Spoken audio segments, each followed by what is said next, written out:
Simon, thanks for coming along to talk about Montblanc. I've been a fan of Montblanc for quite a long time, but it's got really quite a complex and interesting history.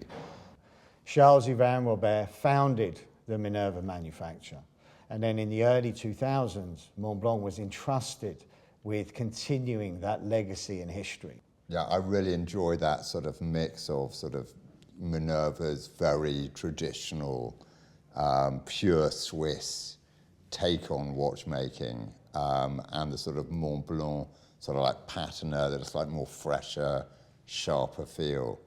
But it was all about the military timepieces of the 1930s, the 1940s. Minerva had this fantastic archive. We had dials, we've got drawings, original tooling, and our fantastic design team have actually taken those aesthetics, those elements, all of those cues to actually put this collection together today. So this is watched with a lot of detail. Show me through. I mean, we begin, and I think first of all what's most striking, as you said, was this bronze case. Yeah. But again, at Montblanc, we didn't want to just use the traditional bronze. What we've done is created a special alloy. You mentioned the Cathedral Hands. We could see that these particular types of hands, literally identically, were used on the early military pocket watches. We wanted this patina on the numerals to really feel that this could have been a piece from that time period. And then finally, for the NATO straps, we're actually working with a manufacturer in Paris. So the 1858 collection obviously has evolved since the first one, and we've left the mountains. We have indeed. The colours are, they're so beautiful, so rich. The design team actually took all of their inspiration from the glaciers. Yeah. The sea reflecting from the ice and having this really striking blue.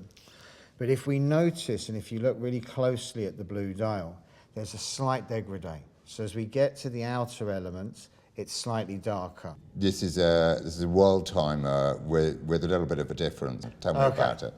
So the geospheres for me is really it's really the iconic piece that we have within the 1858 collection.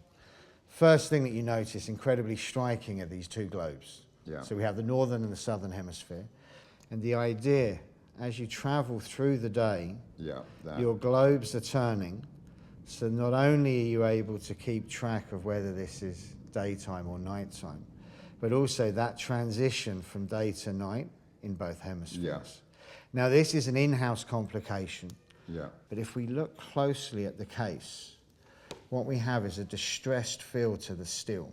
I'm all for watches that sort of show a little bit on the dial. The cleverness is for the watch, under the dial is for the watchmakers. That's great. Fantastic. Excellent. Thank you, Simon. Thanks, James.